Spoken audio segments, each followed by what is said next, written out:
This is Richard Wolff from Democracy at Work with another Wolff Responds.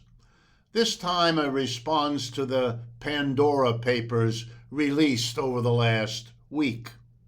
A treasure trove of millions of documents recovered from the private secret files of all kinds of firms that operate around the world to hide the wealth of millionaires and billionaires, politicians, but above all, the business elite, which has the bulk of the wealth in the world. They hide their money in the British Virgin Islands, in the states of South Dakota and Nevada in the United States, and in other locations.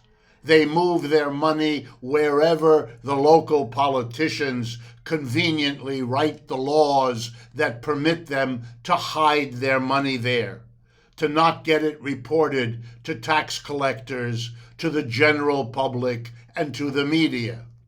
For the politicians, the motivation is obvious. They don't want the voters to know that they're very wealthy, that they might then ask questions. Where does that wealth come from? With what is it connected? With whom? What purposes have been served along the way to amass that money? All questions that are perfectly legitimate in giving a voter a sense of whom to vote for. The very politicians who tell you about transparency are right there among those revealed to be the opposite of transparent. But the big story here isn't the politicians. It's the money men and women who run those politicians, who usually own them. They're hiding their money for a different reason. Major one, to evade taxes. Their money might have been ill-gotten, illegal, corrupt, and so they don't want their governments to know, and they don't want to pay taxes. They want to hide it. Sometimes they want to hide it from a spouse filing a divorce case who wants to get half the money to which they are entitled, but can't do so if the money is hidden.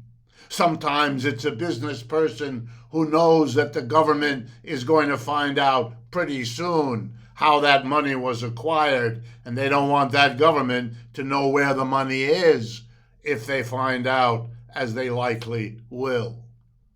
But it's a mess, an ugly, stinking, illegal, unethical mess in most cases. And why am I concerned? Because the politicians and the business leaders who are hiding trillions, and that's what the best estimates indicate we're talking about. Those are the people telling the rest of us that a social program we need to combat climate change, to combat COVID-19, to update badly neglected infrastructure, to take care of our medical and educational system. That money isn't there, they tell us.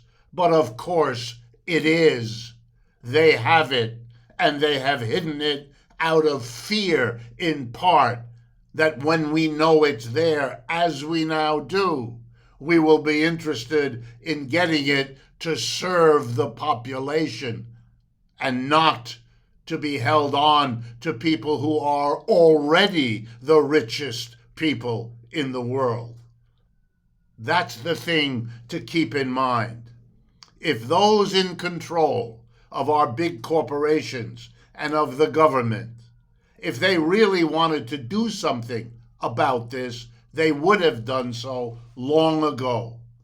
There's no way the British Virgin Islands or the states of South Dakota and Nevada could resist the leaders of the world's financial, economic, and political spheres saying this criminal activity is over. So here's what we know. The Pandora Papers show us that the people who run this stage of capitalism are enriching themselves at the public's expense, and doing so in secret. This is Richard Wolff for Democracy at Work. And a final word. One of the ways we can fight back against a world that works the way the Pandora Papers reveal is to support programs, activities, videos just like this one. If you're in a position to help, please do. It's part of making the world change in a new and better direction. Thank you for your attention.